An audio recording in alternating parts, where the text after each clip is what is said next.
पाकिस्तान के कबायली ज़िला कुरम में लैंड डिस्प्यूट्स या ट्रेडिशनल सेक्टेरियन मसाइल नहीं बल्कि एक पेचीदा मसला है जिसमें रीजनल और इंटरनेशनल पावर्स भी शामिल हैं। इस कशीदगी की रूट सिर्फ तारीखी दुश्मनियों में नहीं बल्कि कमज़ोर हुकूमती कंट्रोल, मिलिटेंट ऑर्गेनाइजेशंस की मौजूदगी और इलाकाई ताकतों के स्ट्रेटिजिक इंटरेस्ट्स में जुड़ी हैं। कुरम में सिक्योरिटी के 5 बुनियादी अवामिल हैं जो इस मसले को मज़ीद हवा देते हैं। सबसे पहले अफगानिस्तान का असर रसूख, जिसमें तालिबान की हुकूमत और सरहदी कशीदगी इस मामले को मज़ीद ख़राब कर रही है। नंबर 2 पर कबायली झगड़े, जो रवायती वसाइल की लड़ाइयाँ हुकूमती नाकामी के बायस शिद्दत इख्तियार कर चुकी हैं। उसके बाद फ़िरका वाराना तनाज़ात, जिसमें मिलिटेंट ग्रुप्स शिया और सुन्नी इख्तलाफात को मज़ीद भड़का रहे हैं। प्रॉक्सी वॉर्स, जिसमें ईरान और अफगानिस्तान समेत कई इंटरनेशनल पावर्स के असरात यहाँ नुमायाँ हैं। लैंड डिस्प्यूट्स, जिसमें शिया और सुन्नी आबादियों की नकल मकानी के बाद नए मसाइल ने जन्म लिया है।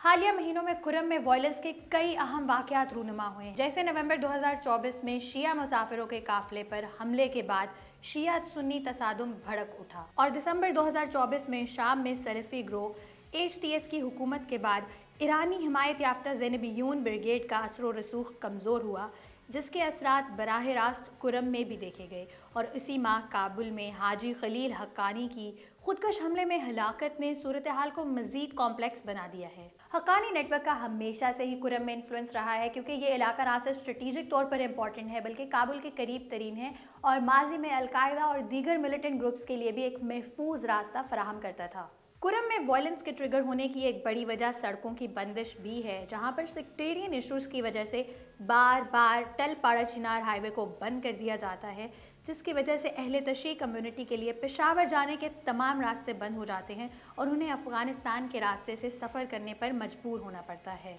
वॉर ऑन टेरर के आगाज़ के बाद से ही 2007 में TTP ने कुरम में सेक्टेरियन वायलेंस को मज़ीद बढ़ाया, और उसके बाद 2008 में मरी अमन मुआहिदा हुआ, जो कि ज़्यादा देर तक बरकरार ना रह सका, और फिर 2011 में हक्कानी नेटवर्क की सालिसी के बाद एक बार फिर अमन मुआहिदा किया गया, लेकिन अमन अभी तक एक ख्वाब ही रहा। खैबर पख्तूनख्वा के जनूबी अजला हमेशा से ही अदम इस्तेहकाम का शिकार रहे हैं, जहाँ गुज़श्ता 3 सालों में दहशतगर्दी के वाक़यात में नुमायाँ इजाफा देखा गया है। कुरम में पुलिस और सिक्योरिटी फोर्सेस पर हमलों में 400% इजाफा हुआ, जबकि शहरियों पर हमले भी 300% बढ़े, जबकि बम धमाकों में 200% इजाफा हुआ और तावान के लिए अगवा के वाक़यात भी दुगने हो गए। कुरम में जारी ये कॉन्फ्लिक्ट दरअसल खिते में इंटरनेशनल पावर्स के जियो स्ट्रेटेजिक इंटरेस्ट की अक्कासी करता है। ये एक रीजनल मसला नहीं बल्कि एक इंटरनेशनल मसला है, जिसकी रूट्स पाकिस्तान से लेकर शाम तक फैली हुई हैं। जब तक कुरम में हुकूमती रेड कायम नहीं होती और मकामी लोगों के मसाइल का हल तलाश नहीं किया जाता, तब तक कुरम में अमन का क़याम महज एक ख्वाब ही रहेगा।